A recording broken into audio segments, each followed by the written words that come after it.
What's up, fellow Age Groupies? Welcome to another episode of the Age Groupies Podcast. I'm Mike Ergo, and along with my co-host Lindsay Hiken, we're here to talk to you about all things related to endurance sports from an amateur athlete perspective. We talk about how to have fun along the way and make the sport a little less intimidating.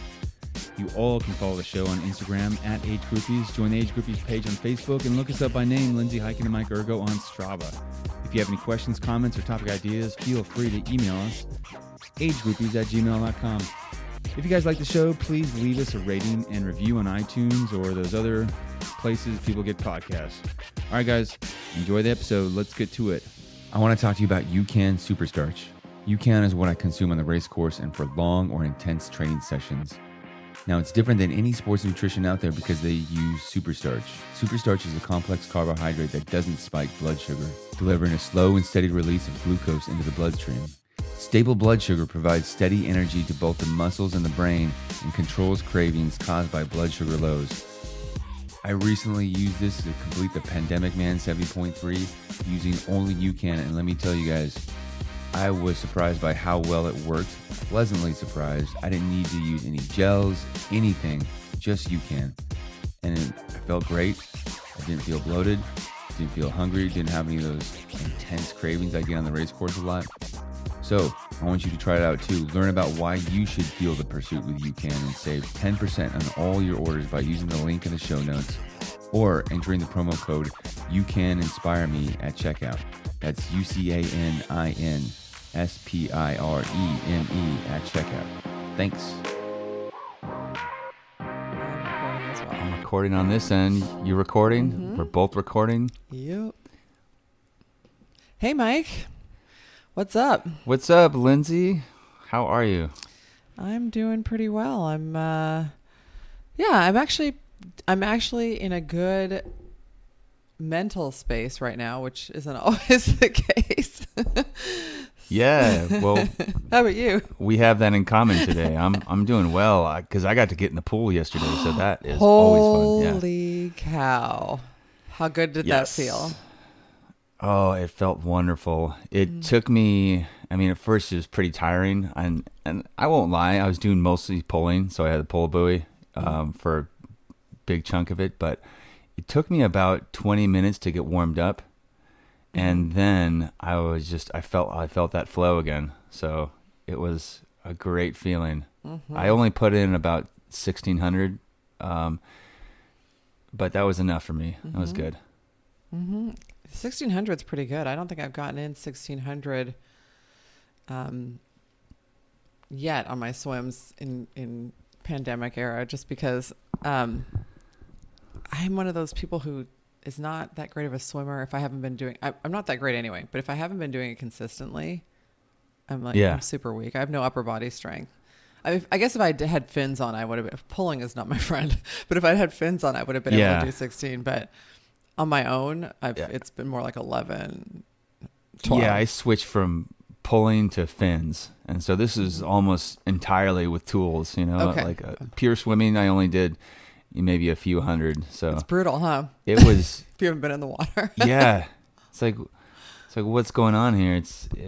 It shouldn't be this exhausting, but I let myself kind of take it slow. I don't know. I think I don't know if it's tendonitis in my shoulder or what it is and some kind of impingement. So it's like, I'm not going to push it too hard and pay attention to form. But that feeling of being in the water is just so good. Mm-hmm. I've forgotten it. Yep. No, I love it too. I'm going to see if I can get some. I have, my firm is closed. We close on the 23rd. We work the 23rd, but then we're closed. And then we don't come back till the 4th of January. The whole firm's closed. So, that's awesome. It's like not even part of your vacation time. It's just, we're closed, which is amazing. So I'm hoping to get in some like swim times, random, like midday, midweek, like random swim times. Exciting. That's awesome. That's good for it's good for the mental health, right? It is. And I got that same spot, for Tuesday mornings twice in a row. So I'll have it next week too. Holy cow. It's going to be a good Christmas. Yeah. At the Ergo household. Yeah. Daddy's in a good mood. Living large, swimming 2 weeks in a row. Yeah. I think eventually I might even get up to 2 times in a row, but I'm it's been a year of having to adapt, and I think that'll segue nicely into our topic for today. But Yeah. I think I'll have to adapt to swimming Sunday mornings at 6 and Tuesday mornings. So Okay. Not too bad. I mean, Sunday morning at 6 could be a little rough, but the beauty of being addict, alcoholic, and recovery is that at least you're not hungover Sunday morning at 6. Sunday mornings can still serve a purpose now. Before Sunday was lost until like maybe 2 in the afternoon. And at that point, all I could do was get to In-N-Out. Exactly. Like, please give me a double. Soak up this wine. Yep.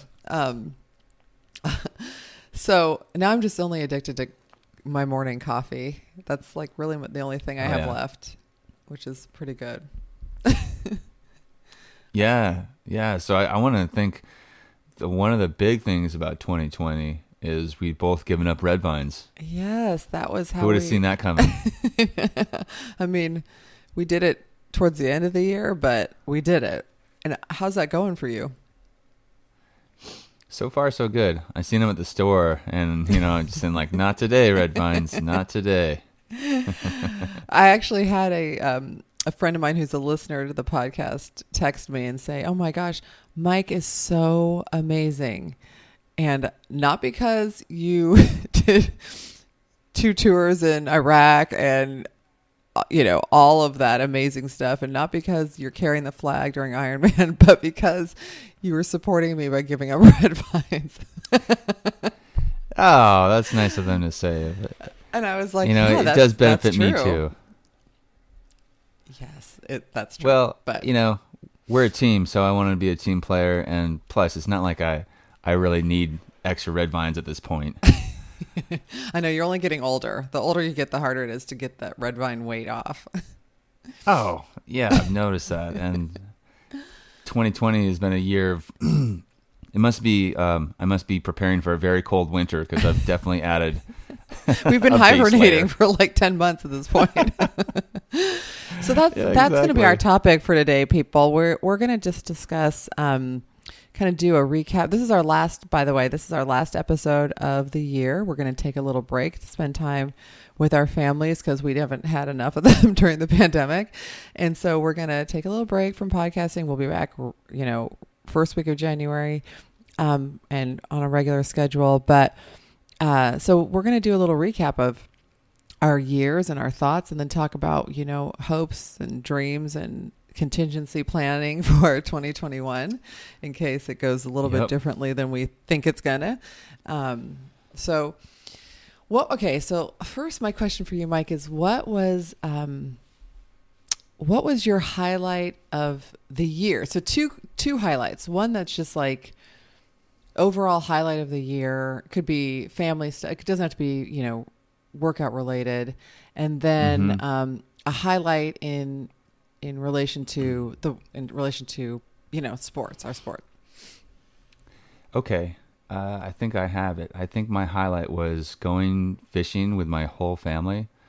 So wife and 2 kids, and then my dad and my niece, we all went fishing together, and I got to watch, especially my son, just catch some big fish, and just to see like how stoked he was on that, and how much fun he had, So that was highlight of the year, I'd say. And then as far as, an athletic highlight, it would be, I think my favorite race was obviously the one I put on, one of them, the Pandemic Man in July, because we did the Santa Rosa 70.3, Ironman 70.3 Santa Rosa course.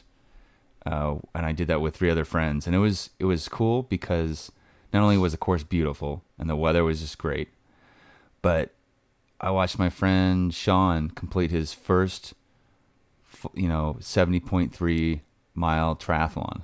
That's awesome. And seeing the look of like possibility, and that, that look when you do that distance, you're like, oh, I can do this. What else can I do? That was powerful. And I loved seeing that. That's awesome. That's a great feeling. I feel like it's it's a better feeling than even, finishing yourself, although that's an amazing feat as well and feels good. But to watch someone else kind of get the fire and see them, Yeah. I kind of get it why coaches really love coaching, because you get to see, someone you had some influence over accomplish something that maybe they didn't think was possible, but you knew was possible. And then you get to share that idea of what's possible afterwards. So that's awesome. That's a cool experience. Yeah. I love it. What about for you? I was thinking, well, I know my athletic one. So my athletic one, was that I sort of kind of helped get this group together on the coast side of people that were either riding individually, we just didn't know each other, or they hadn't ridden in a long time and they were picking it up, or they were new to doing it. And we sort of formed this big group. Now, it's like it's kept growing. It was just myself and a couple of friends, and then we invited another one and then another one. And then, up until this point, I didn't have like a group to ride with or work out with on the coast where I lived. Everyone was still over in Peninsula area, Palo Alto, Menlo Park, because that's where I lived most. I mean, I only moved to the coast 5 years ago, and I just kept going over there to work out. And I still see those friends too, which is great. But my team was over there, and so having like this crew to ride with a couple of times a week is amazing. And that kind of led to both road riding and then mountain biking, because a lot of these same people mountain bike as well. Like they're kind of newer to road riding, but they've been mountain biking. Yeah. So then we started doing that, and we started doing the midweek early morning. We were calling it Team Ass Crack, and we would do like all. That's a great name. Exactly. So if you're following me on Strava and you ever see a Team AC like a route, it's because I rode with this group. And early morning, midweek during daylight savings time, we were going and doing this mountain bike ride up in Parisma, which is a big climb, and then a really like lovely descent down through the redwoods. And it was at 6 a.m. and it was amazing.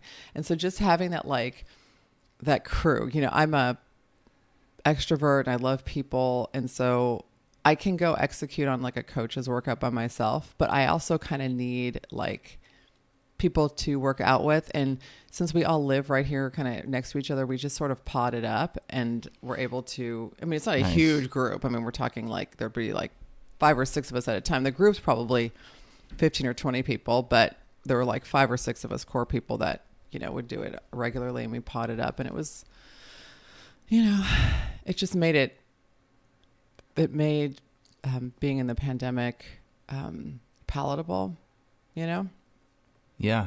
Uh-huh. And it tied me to my community more. Like I feel more tied to where I live. I think previously, we moved over here, and then we thought, well, at some point we'll probably move back to the peninsula because that's kind of where we're from. But the housing prices are like stupid over there. But we like living where we live, but we just didn't really know anybody. And now it's like I know a lot of people, and I feel more connected to the community. That's nice. Yeah. I'm still working on getting anchored to my new community in Sonoma County, but that's a cool thing when you can really tie into the people and have that shared sense of belonging. Mm-hmm.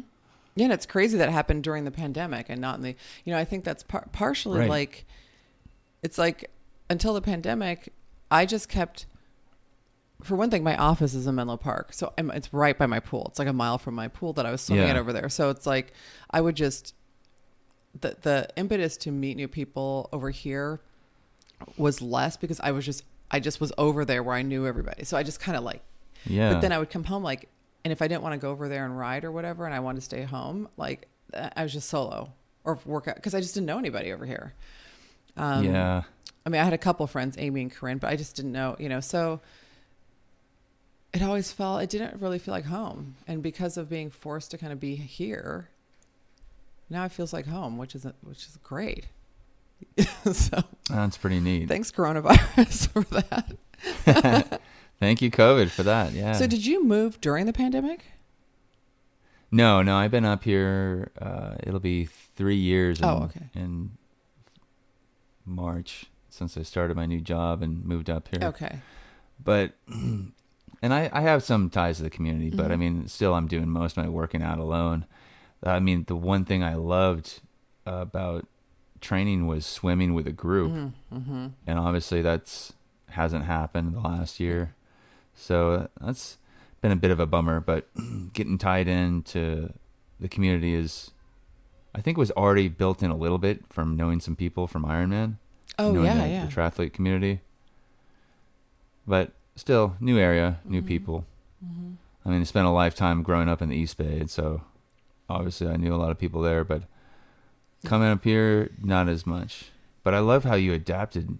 You adapted to that. So that's your overall highlight, or I think that's athletic highlight? I think it's both, because I think it's like there's two halves to that, right? There's the workout part that's great, but then there's the feeling, the sense of community, and I'm like, and Josh and I've been talking this year. We're like, we're not leaving. This is it. Nice. We're going to just upgrade our house slowly over time to make it the forever home that we want, as opposed to moving to something new. Because we're just getting to know, and also just I think we're getting to know even our neighbors in our neighborhood more, because people are home. So it's like we walk the dog, everyone's kind of around, they're on their Half Moon Bay people sit out on their porch. And so they're just like, hey, on the porch. Oh, cool. Yeah. So that wasn't happening before, because everyone's commuting and going, and it's like, it's amazing. I think it's, everyone seems so happy now too, which is odd. Yeah. Well, let me ask you this too. This kind of ties into our theme. What have you come to appreciate the most? Because either you haven't had it or you've gotten more of it this year. Yeah. Gosh, that's a really good question.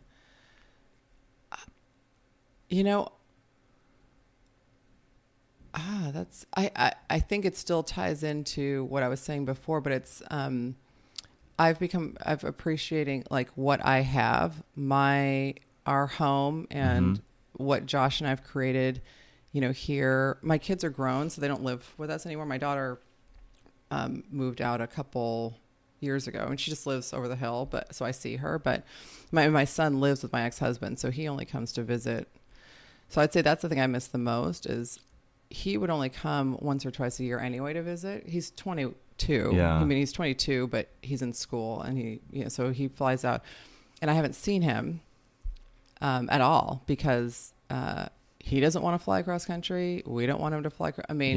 So I would say that's the thing that I've come to really realize how important those visits are. I mean, they've always been important, but it's sort of like, wow, that, none of my family lives near me. So there's that kind of thing of so I appreciate the ability to connect with them via technology. I would say that's something I've come to appreciate. I would, previously to the coronavirus, texting with my son, which is the main way that he'll communicate, or, whatever, with my sisters, or call every once in a while. It's like, yeah, okay, whatever. If I missed a call, okay, no big deal. But now I feel like it's super important to connect with them, because I don't know when I'll see them again. I mean, I haven't seen my mom or not my mom, not my dad, not my son, not my siblings since some point in 2019.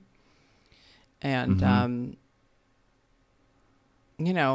I kind of feel like I would take them for granted to a certain extent. I'll see him when we see him. We'll see him at the holidays or whatever. And it's exactly. Yeah.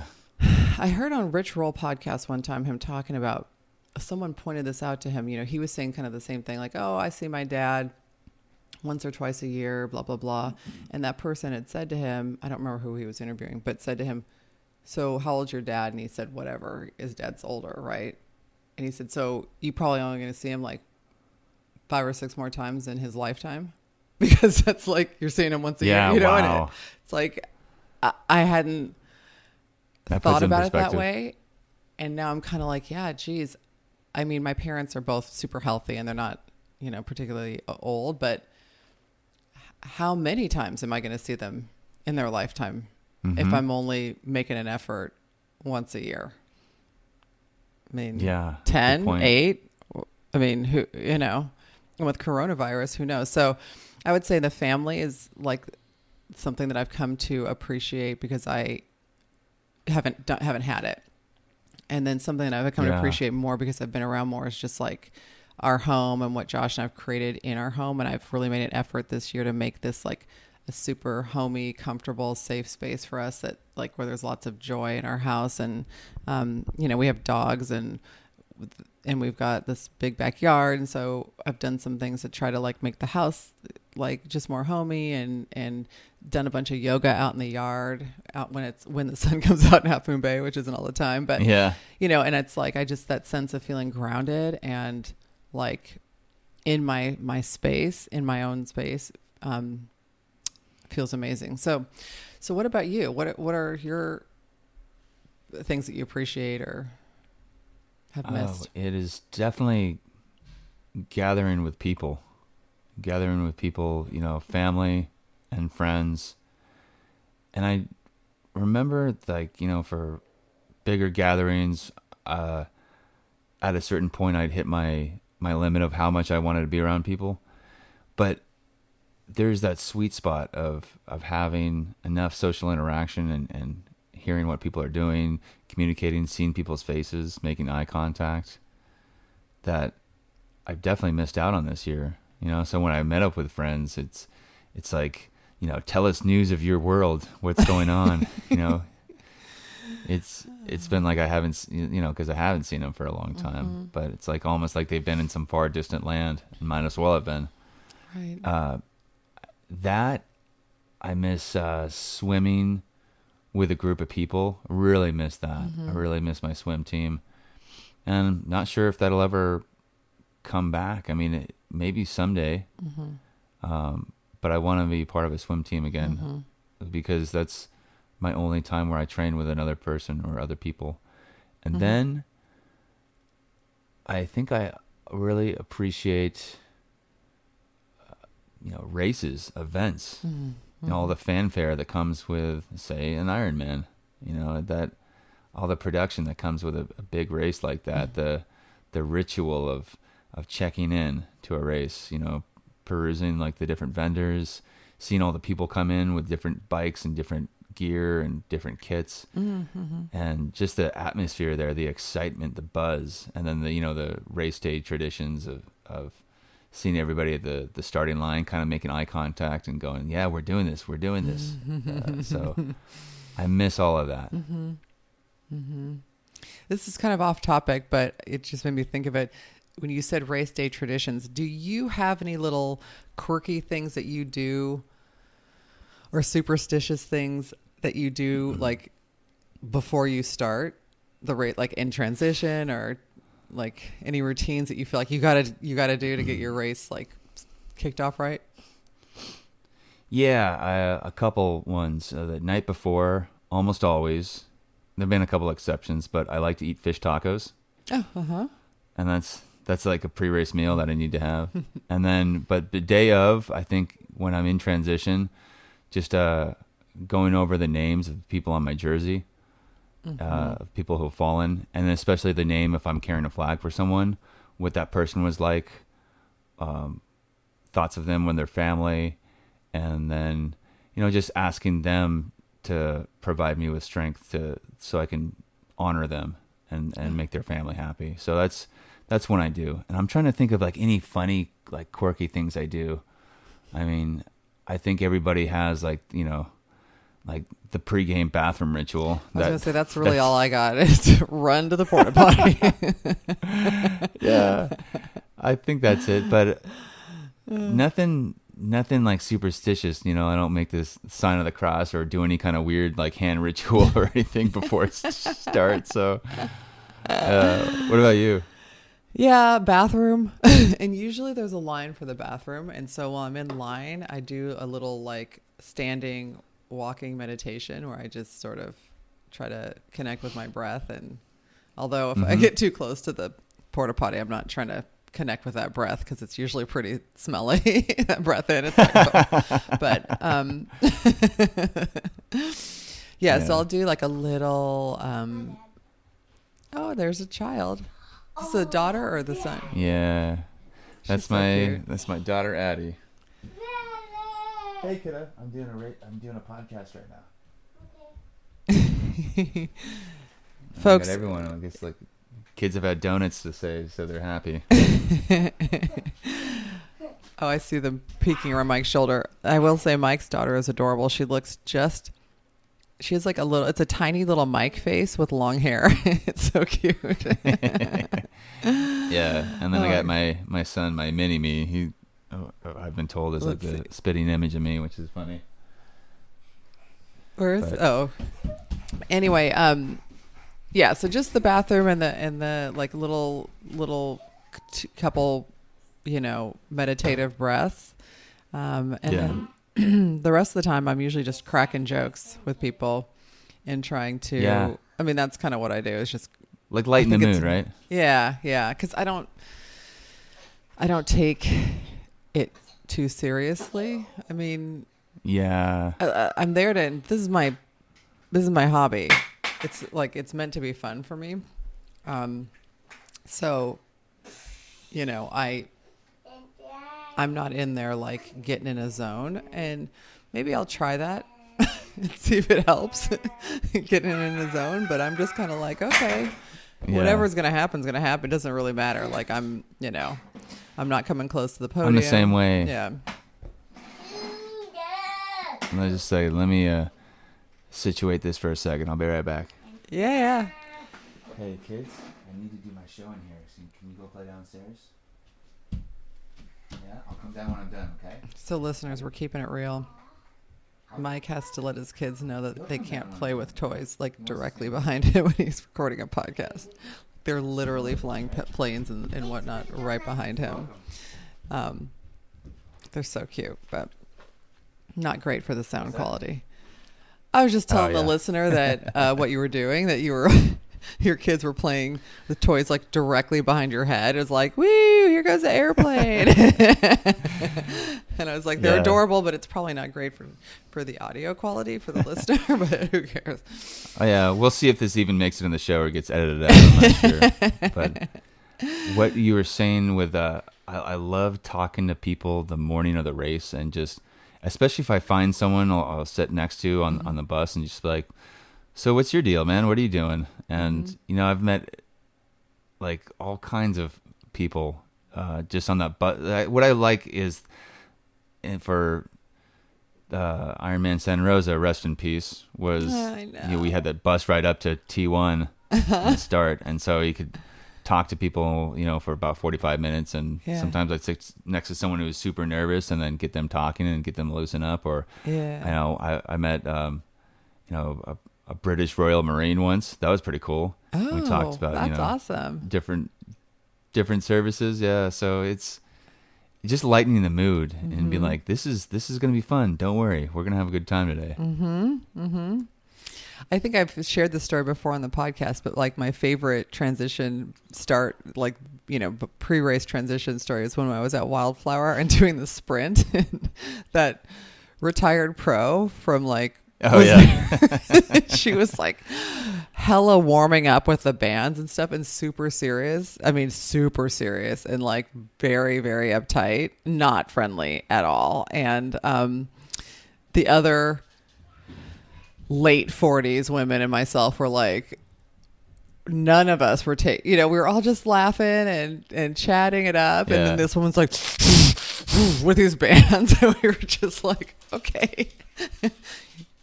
You do your thing. Yeah. You pound a bunch of old ladies into the ground. You go, girl. And she did. Oh, yeah. I can imagine if that was like my career, that would be hard to let go. But it never has been my career, and so I can't take it as seriously, Yeah. Like I look around and be like, like one advice I've gotten is that nobody cares. Like usually nobody cares. And so it's like, I got a wiener dog jumping up, licking me in the face now. We're getting the message that but this episode's going to end soon. Mike's entire everybody but his wife has been in here to see what he's up to. The dog's now on his lap. We don't have the cats yet. Yeah. Okay. Yeah. So you're saying about your career. If it was your career, it would be hard to like. Yes, definitely. We should do a topic about that sometime because there is. I mean, you and I have a specific attitude about racing, which is that it's a hobby, it's a passion. We have a why for doing it that's connected to something maybe external to ourselves. And it's all about just this positive energy and healthy lifestyle, which is great. And there are other people who have different, approaches. But some people, I feel like, there are people for whom it is not their career, but it is also sort of like serious to them because I think that's their identity. I think that's their identity. And I often worry for those people because what are you going to do when you get too old to race? Or what are you going to do if something comes up that what are these people doing during the pandemic? Because their whole identity is that they go to these events and race, Yes. Yeah. Would be a good topic to do. It seems like there's I'll say this a lot, a balance with it of taking it seriously enough to actually, of course, do the training and observe the rules and traditions and unwritten rules and courtesies of race day. Yes. But not be so serious that you can't enjoy it. Right. Right. If you come across the finish line and you don't have a smile, and you have a frown, it's like, what a bummer. You invested X amount of weeks and months training for an event and then couldn't even enjoy the fruits of your labor. Yeah. Yeah. That's, although don't come across so happy that you drop and do push-ups. Yes, we've discussed this before. Be happy, but get out of the way because the next guy needs to come across and also be happy. Exactly. Find a different place to ruin Heidi's pictures, right? That was amazing. If you don't know what we're talking about, just go to our social media, Instagram, and scroll back to closely after Ironman Santa Rosa 2019. We were discussing people doing push-ups at the end, right at the finish line when other people are trying to cross. And pre-show guest and friend of the show, Heidi Buttery, sent us a picture from Ironman Santa Rosa as she's crossing. There's a dude on the ground dropping and giving himself 20 or whatever he's doing. Yeah.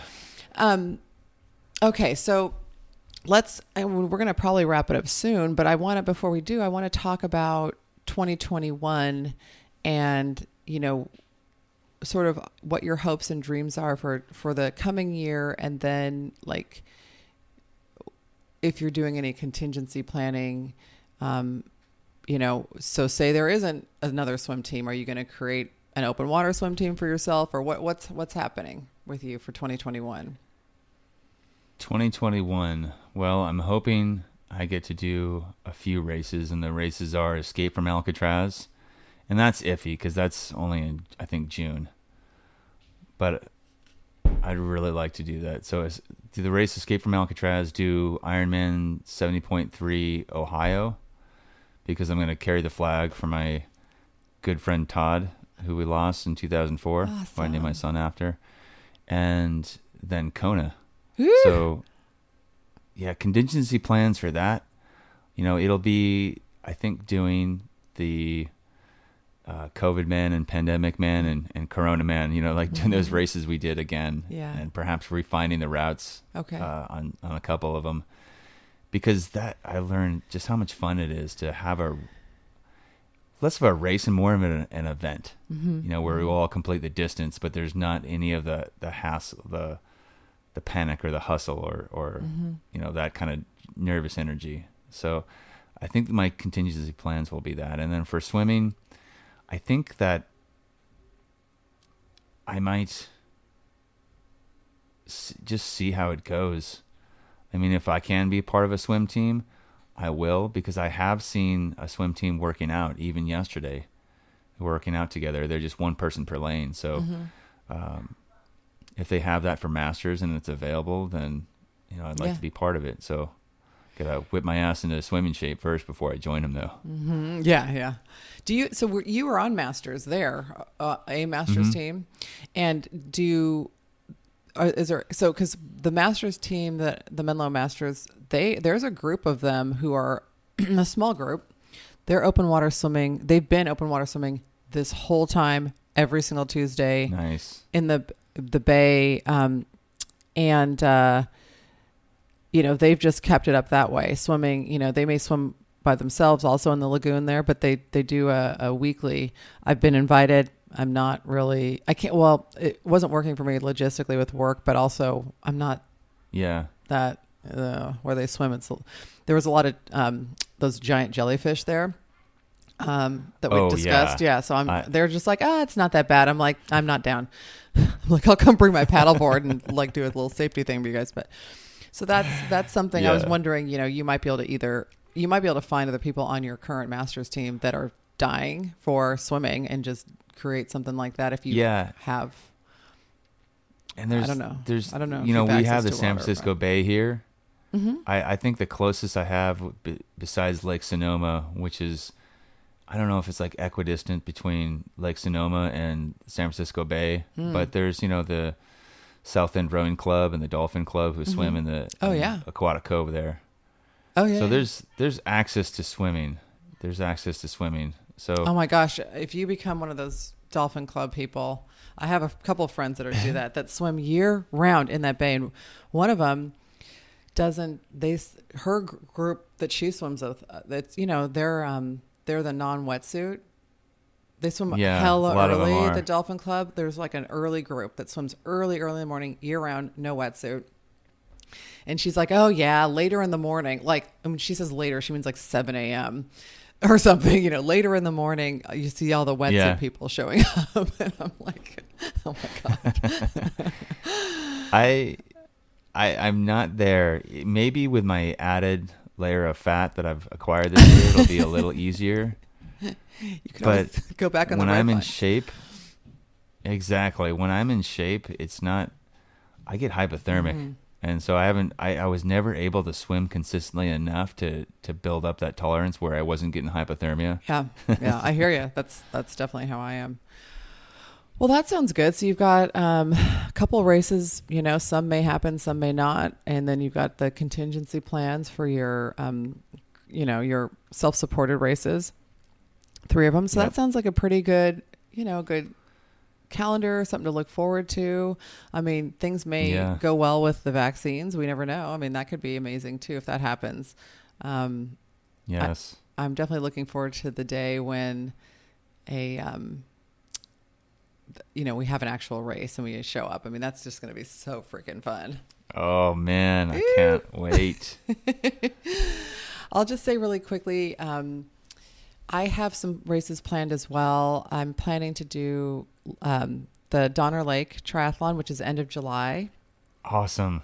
And I haven't decided. I'm kind of thinking sprint. I love the sprint there. It's so fun. It's just super short, but it's so freaking, because you just climb to the top of Donner Pass and back down. So the ride's only like 7 miles, but it's like 3.5 of climbing and then 3.5 of descent. Super fun race. So that, and then Lake Tahoe Xterra in August, because now I'm mountain bike, so awesome. I'm gonna do that. It'll be my first Xterra. Really excited for that because I love the trail running, and then it'll be interesting to do the mountain biking. I'm a little nervous, but I'm excited.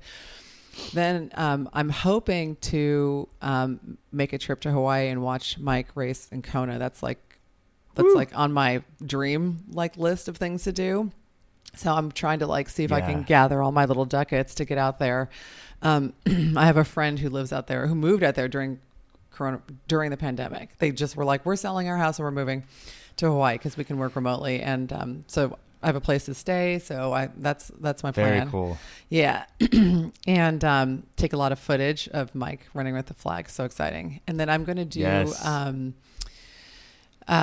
70 Indian Wells 70.3 in December.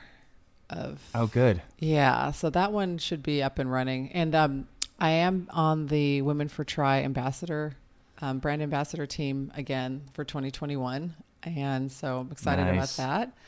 And I may do a couple self-supported with some of these people I referred to on the coast, because they're planning to do their first, 70.3 Santa Cruz, which is in September. I love that race. Yeah, so they're planning to do that. Yeah, that's such a cool race. Yeah, it's awesome. So we're going to do a couple self-supported in preparation, because they're worried they're not going to really get enough experience, because nothing's maybe happening early. So that's kind of the plan. Yeah, that's cool. And that reminds me too, you talking about December, I was invited this year to do Challenge Daytona. It obviously was not going to work out with the quarantine times and, the pandemic. I just didn't feel comfortable doing that.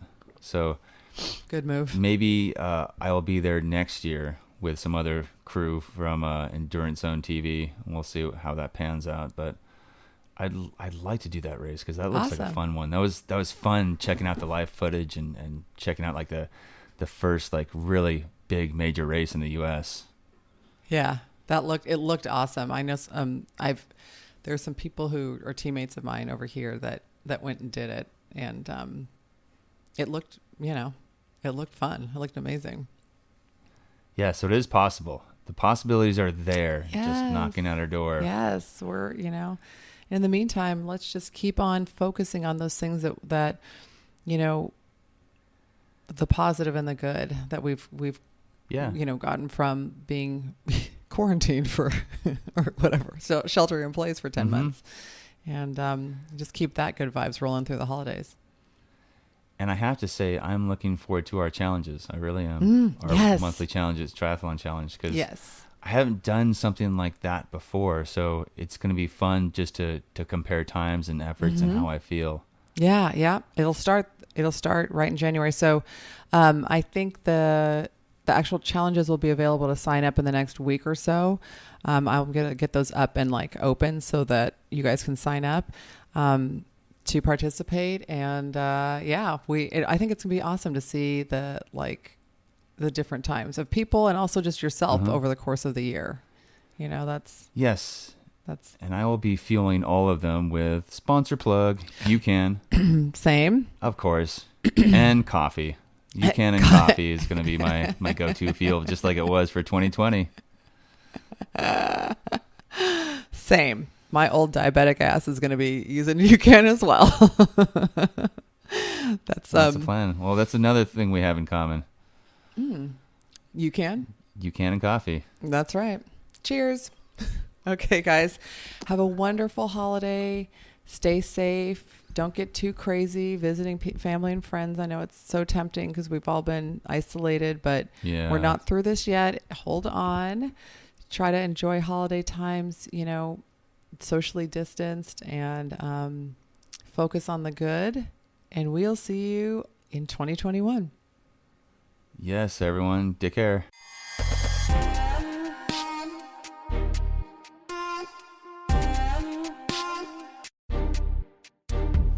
Alrighty.